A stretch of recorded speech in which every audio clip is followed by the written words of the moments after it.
পুরনো কাগজ, পুরনো খবরের কাগজ, পুরনো খাতা, পুরনো ডায়েরি, বই এই জিনিসগুলোকে যদি আমরা মনস্থির করি যে আমরা এটা রিসাইকেল করব বা আমি এটাকে মানে ফেলে দেবো বা আমি এটাকে নষ্ট করে ফেলবো। তাহলে এরও পদ্ধতি রয়েছে।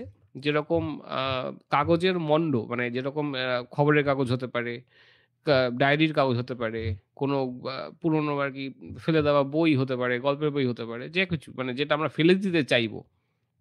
কারণ গল্পের বই বা অন্যান্য পড়াশোনার বই কিন্তু রেস্টোর করা সম্ভব। আ সেটাকে আবার পুনর আ পু মানে মানে পড়ার মতন ব্যবস্থা করে দেওয়া যায়। সেই পদ্ধতি গড়িয়াহাটে আমরা গেলেই পাবো। মানে যে ফুটপাতেই করে তারা পুরনো বই দিলে যদি ছেঁড়া বই দিই তো সেটাকে ওরা ঠিকঠাক করে একটা রকম ব্যবস্থা করে দেয়। কিন্তু যদি আমরা ফেলে দিতে চাই, যদি আমরা মনে করি এটাকে আমরা ডিসপোজ করে দেবো, এটা আমরা রাখবো না। তাহলে যেটা আমাদের করতে হবে সেটা হচ্ছে যে এই জিনিসগুলোকে নিয়ে এটারও যে এটার জন্য প্রচুর স্বেচ্ছাসেবী সংস্থা বা কোনো আ সেলফ হেল্প গ্রুপ, স্বনির্ভর গোষ্ঠী এটা নিয়ে কাজ করছেন।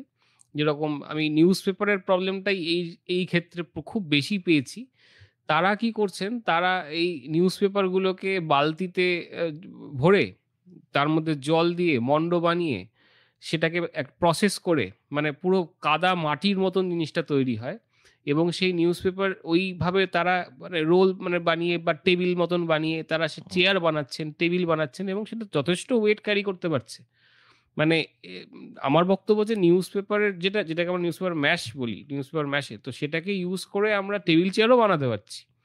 তাহলে এই ধরনের জিনিসগুলোকে রিসাইকেল করে এই জিনিসগুলোও তৈরি করা যায়, সেটাও আমাদের টি টেবিল বানানো যাচ্ছে।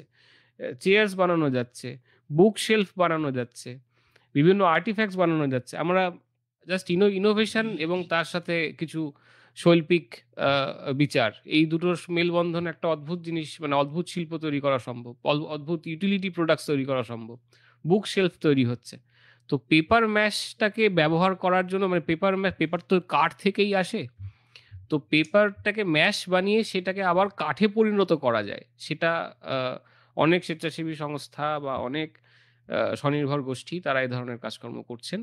তো এই জিনিসটাকে আমরা আ বা যথেষ্ট আমরা দেখেছি চারদিকে এই প্রোডাক্টস।